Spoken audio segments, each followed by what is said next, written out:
Second down and 9. Long with downfield. It is complete to Clayton. Penalty marker down. Marino down the middle. Oh, it's a beautiful play indeed. Over the middle, it is complete to Clayton. Clayton going, gone. It is back toward the action and throw outside for a touchdown to Nat Moore. Oh, what a beautiful play.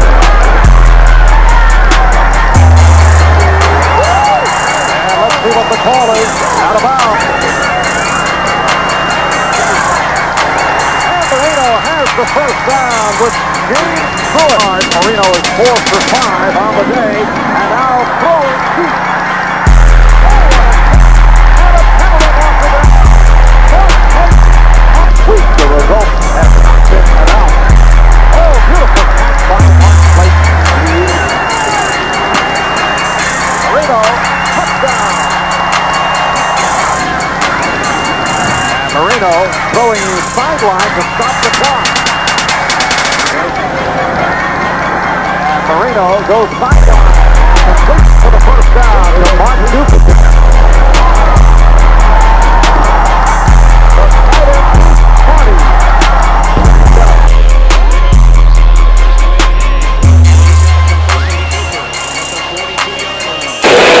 Second pass, Marino. Wide open Clayton.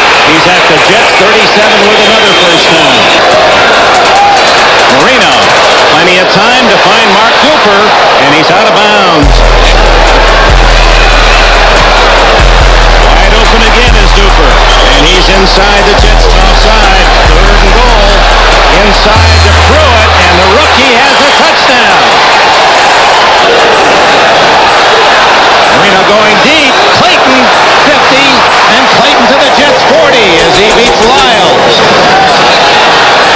Over the middle, Cooper to the 1-yard line. A flag down as Holmes makes it. Instead, it's the tight end. Touchdown, Dan Johnson.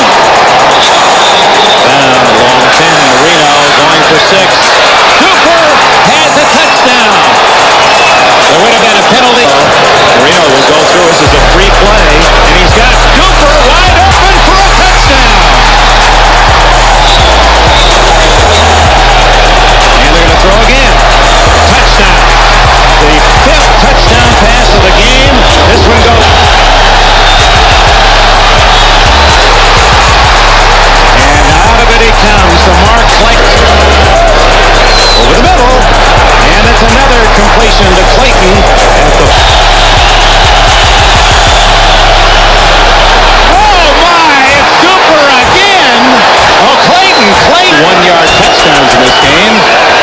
And he's got another score. That is the 6th touchdown pass of the game. Here's the snap out of the shotgun. Marino will fire it at the 10. Caught by Moore. He's at the 5. Check it. Down to the goal line. Caught by... Marino out of the backfield to Hampton. Is he in? Yes, touchdown. Marino drops the goes back. He's got with across the middle. Caught by Pruitt. He at the 40-yard line. And he is going to get at the 30 with gap to Marino. Shotgun. Lost at the sideline. Man down there. Touchdown.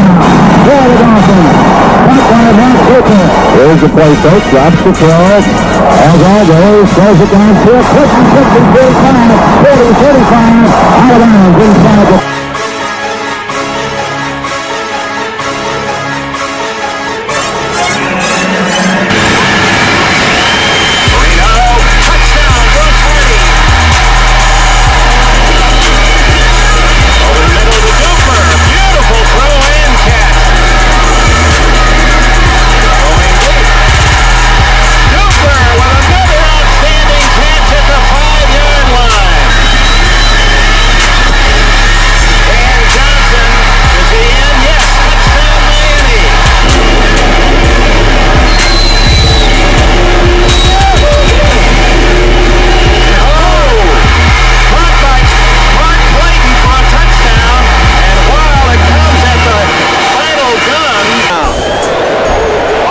For Marino over the middle, complete to Clayton. Clayton's at the 5-yard line. First and Pruitt is in the lineup as a wide receiver. Over the middle, that is Nat Moore. Moore's at the 40. And the great veteran from, straight back.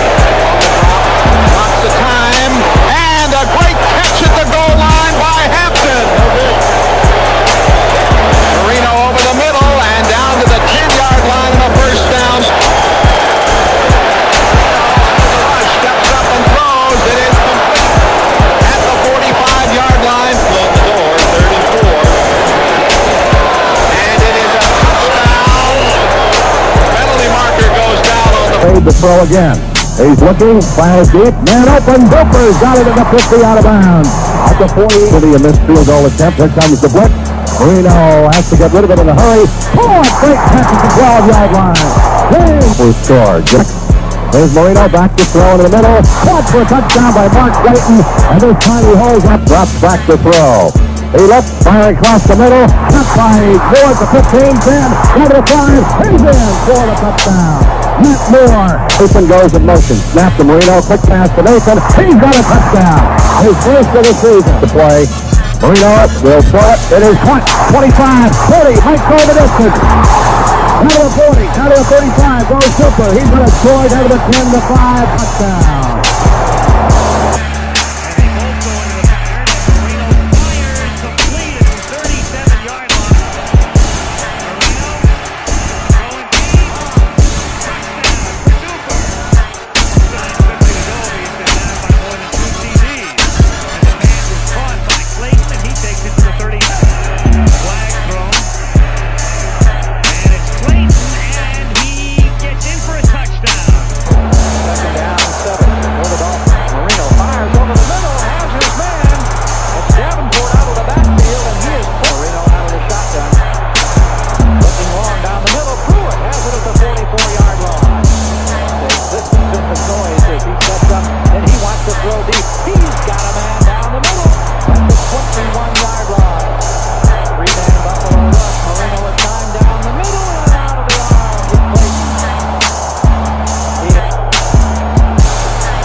The 1986 Miami Dolphins season was characterized by wild swings of fortune. One moment, they were brilliant. Another, baffling. The team's schizophrenic personality was never more evident than in a Week 3 encounter with the Jets. This was one of the year's greatest games. But it was a gut-wrenching contest for the Dolphins. Dan Marino played a magnificent game, throwing for almost 450 yards and 6 touchdowns.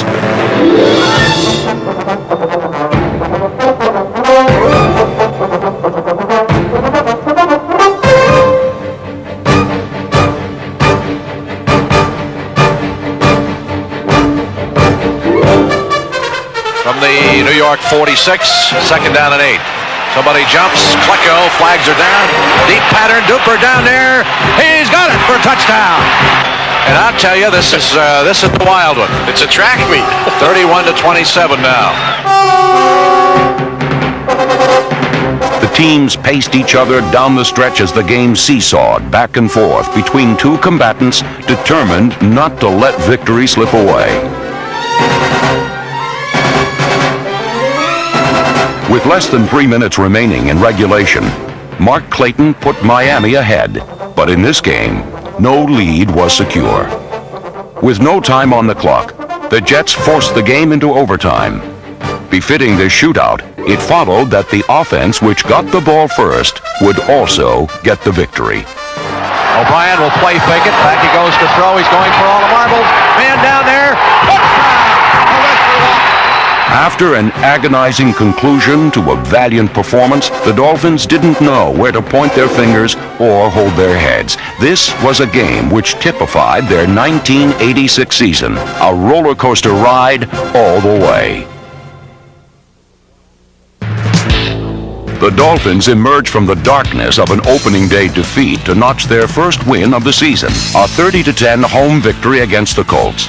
Assistant coaches Shula, Sandusky, Tassif, Phillips, Studley, Matheson, Sikanovich, Westhoff, and Wade developed a masterful game plan as Miami dominated Indianapolis in every phase of its attack.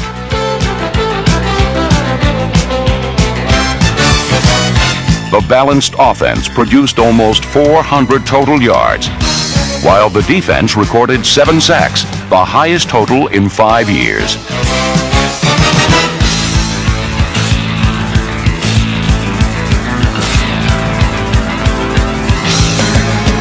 Spearheading the defense was John Offerdahl, number 56, who made his Orange Bowl debut a memorable one. The rookie linebacker proved to be a big man with an even bigger future as he recorded 7 tackles and produced 2 turnovers. Offerdahl's opportunism rubbed off on fellow rookie James Pruitt, number 82. Pruitt demonstrated he possesses what every punt return specialist needs, the soul of a daredevil and the vision of a wide-angle camera. Here's Stark's kick, wobbly punt, racing up as Pruitt grabs it, drops it, picks it up at the 31, and he's going to run to the near side, 35, 40, 45, 50, he's gone, forget it, 30, 25, 20, down to the 10, 5, touchdown Miami. Pruitt's 71-yard touchdown was an auspicious start to a season in which he would score twice more as a backup wide receiver. This rookie with a bright future can learn much from veteran Nat Moore, the Dolphins' all-time leading receiver.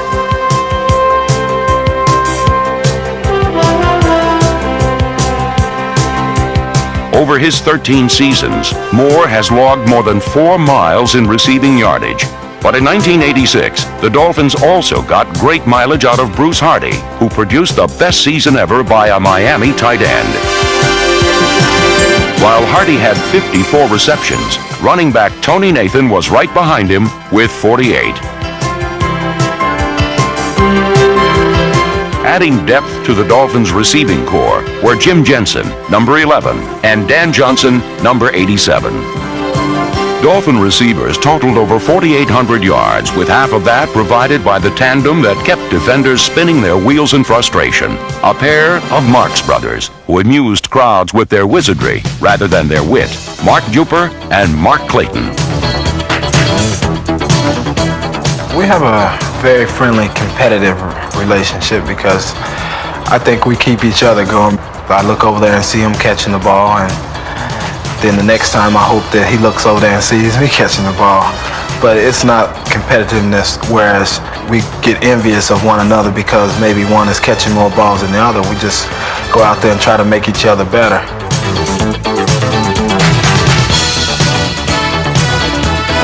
Duper surpassed Clayton's standard for 100-yard receiving games in the season by hitting the century mark 8 times. This season, Duper earned his 3rd ticket to the Pro Bowl in 4 years. Ironically, when forced out with an injury, he was replaced by none other than Mark Clayton, a man with his own unique approach to the game. I just go out there and just play with reckless abandon and just try to come up with the ball and make something happen. I just play dangerous football, I guess. When Clayton reaches the danger level, he clicks on his spin cycle and hangs defenders out to dry.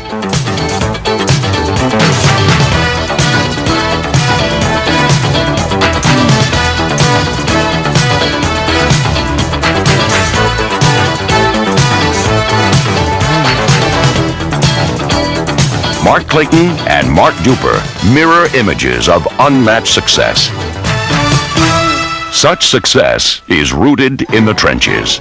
Miami fielded the #1 passing offense in football, and credit must be given to the men up front. 2-time Pro Bowl guard Roy Foster was flanked by Greg Cook, Ronnie Lee, Larry Lee, Jeff Dellenbach, and John Giesler.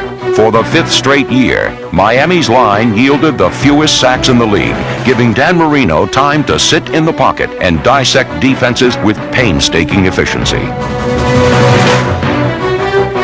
Yet there is one man who stands head and shoulders above his peers in the National Football League. A man who has established a standard by which all other offensive centers are now measured. Well, many years ago, before we drafted Dwight Stevenson, I talked to Paul Bear Bryant, and he told me that the best college center that he ever coached in his entire coaching career was Dwight Stevenson. And I didn't know at that time whether or not he was building up Dwight Stevenson so that we would take him in the draft. But I took him in a draft, and Paul Bear Bryant was telling the truth. Stevenson often runs a one-man escort service.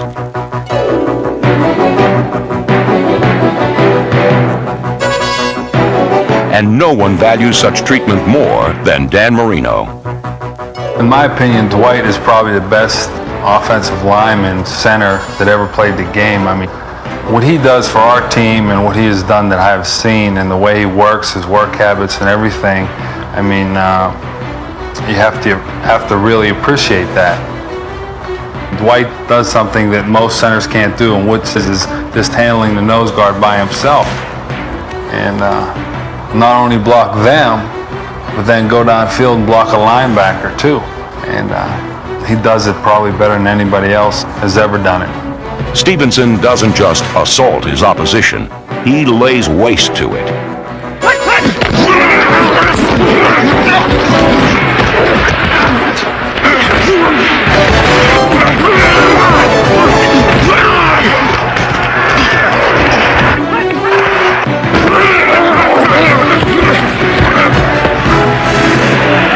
With his ability to dominate his man and demolish defensive strategies, this 4-time Pro Bowl selection is arguably the best of all time. Stevenson and Marino often combine to form the equivalent of a football atlas by hoisting this erratic team onto their broad shoulders and carrying them to victory. Unfortunately, as Marino goes, so go the Dolphins, and not even his heroics could thwart a 3-game losing streak early in the season. In a year of ups and downs, this was rock bottom for Miami, culminating with the loss of its best defensive player, Hugh Green, in Week 3. Mark Brown capably filled in for the injured Green, and the Dolphins boldly called on their future to help bail out their present. Accepting the challenge were rookie defensive end T.J. Turner, defensive back Renee Thompson, number 24, and top draft pick John Offerdahl, number 56. His predecessors were men named Matheson, Bonaconte, and Dewey, but only one Miami linebacker has ever been named a starter in the Pro Bowl, John Offerdahl, the Defensive Rookie of the Year. In 1986, what Marino was to the offense, Offerdahl was to the defense. In the third week of the season, Offerdahl assumed the team lead in tackles and never relinquished it, finishing with 135, 50 more than his closest teammate. Offerdahl was everywhere, proving he could do everything, shutting down the pass one moment, stuffing the run the next. And he always made his mark on opponents, a memorable one.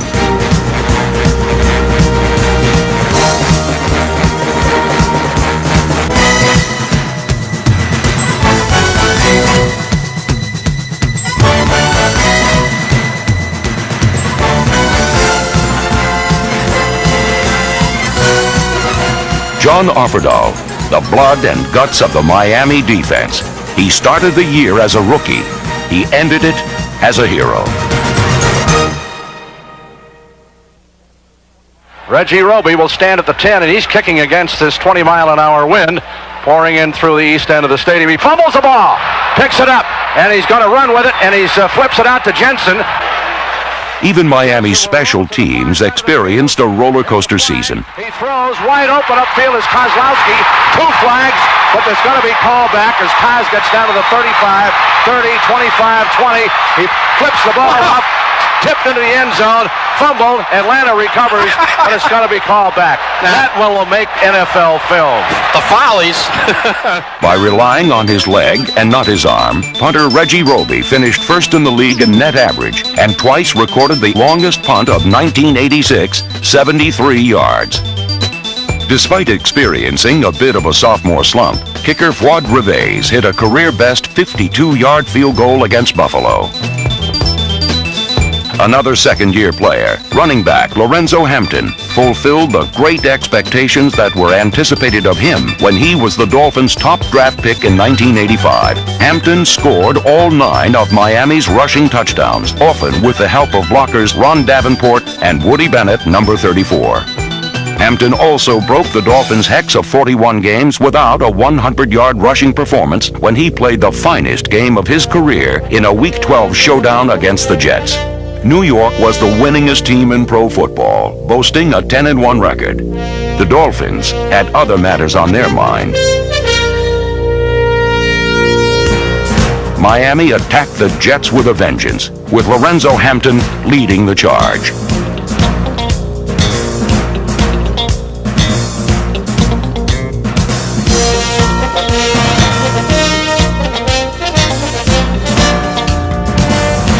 Hampton scored 3 touchdowns en route to gaining 148 yards rushing, part of an offensive explosion which saw the Dolphins amass 514 total yards. And there was reason to cheer the play on both sides of the ball. The Dolphin defense devoured Ken O'Brien and satisfied their craving for sweet revenge. This time around, they limited the powerful Jet offense to 3 points, not 51. When Don Shula watched his team put 45 points on the board once again, he could rest assured there would be a clear margin of victory. The decisive win enabled Miami to exact revenge and establish records. Marino tossed 4 scoring passes and became the first NFL quarterback to throw 30 or more touchdowns in 3 different seasons. Nat Moore also reached a milestone as he caught the 500th pass of his illustrious career. When it comes to rewriting the record books, though, the NFL's best-selling author is Dan Marino. Marino led the league in completions, yards, and touchdowns for the 3rd straight year. He also threw his 100th career touchdown in fewer games than any man in history. But those are only numbers. The fury with which he played the game made the difference, as pointed out by Will McDonough of CBS Sports.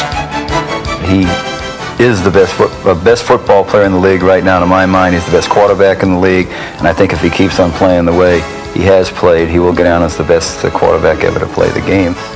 Such admiration is also shared by Chicago Bears defensive lineman Dan Hampton. Probably the best offensive weapon in the league. He can make 40 yards at the flick of a wrist. I've never played against Walter Payton, but I've played against O.J. Simpson and a bunch of great players, and I've never been more impressed about any one man than I was about Dan Marino. Marino has made an indelible impression on his peers as well as on opposing coaches, such as the Broncos' Dan Reeves. It makes it tough to try to stop a guy that does so many things so well. He handles the blitz, I think, better than any quarterback I've ever seen.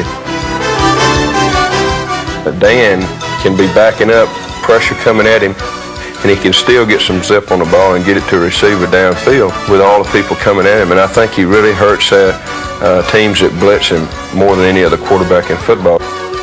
Here's Marino, back to throw, quick across the middle. Moore's got it, 15, 10, 5, touchdown! And they call it the free safety blitzing. He came up the gap, but Marino with that quick release got it to Moore.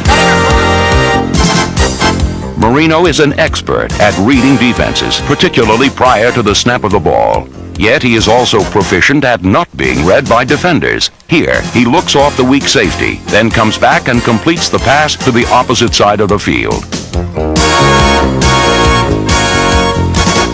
This quarterback is always willing to take a chance, alert to exploit the slightest misjudgment.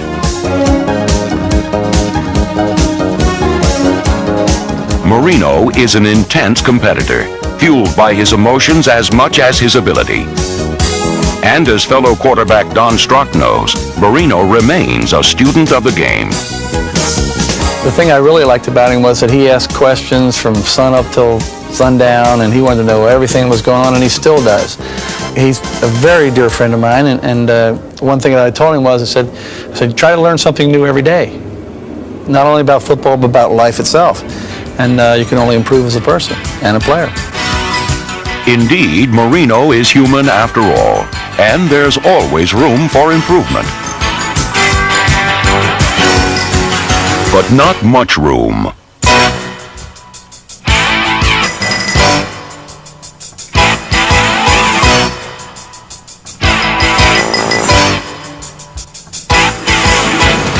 Dan Marino. I just think that he enjoys the toughest competitions. He rises to the occasion. He does everything that you'd want your quarterback to do.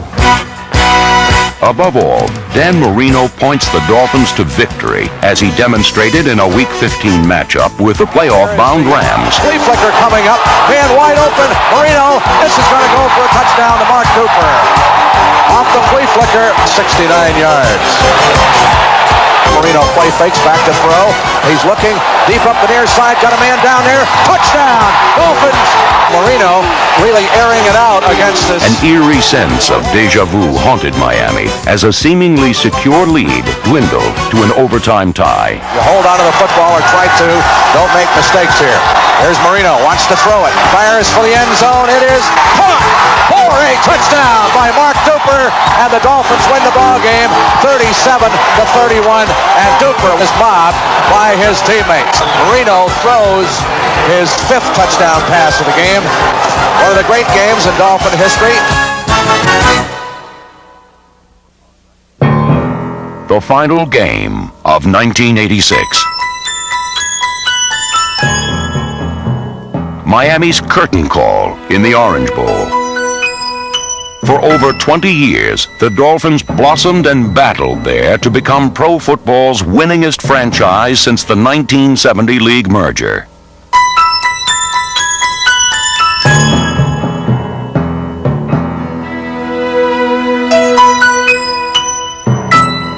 Team owner Joe Robbie watched his team play gallantly down to the wire before succumbing to a difficult defeat.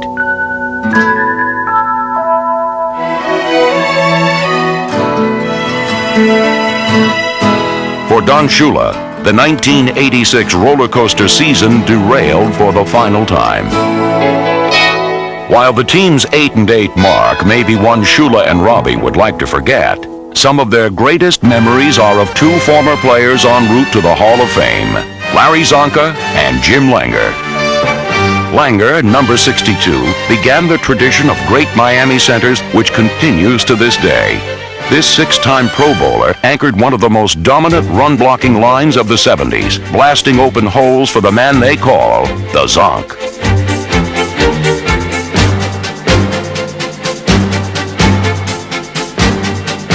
Number 39 was the epitome of the power fullback. He was 4 yards and a cloud of bodies, the leading rusher in team history.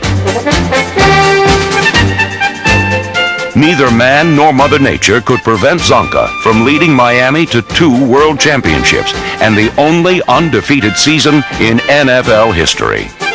It is ironic that 2 of the cornerstones of this proud franchise are entering the Hall of Fame as the team prepares to leave the site of their past glories. Yet it is not the end of an era, but rather the dawn of a new one. For Miami will launch the 1987 season in a new home, Dolphin Stadium, a dream come true for Joe Robbie.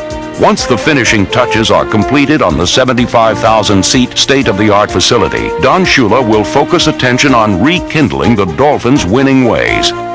The expected return of Hugh Green, number 55, will bolster the defense. And no team in the league boasts a more deadly, quick-strike offense. And here's a give-off to Hampton. Got a hold. 50. He's gone. Touchdown, Miami. The longest run from scrimmage in the past several years, 54 yards for Lorenzo Hampton. Marino will throw it. It is caught. 25, 30, might go the distance. The Dolphins' future is bright, and the roller coaster they raced on this season is now on the ascent.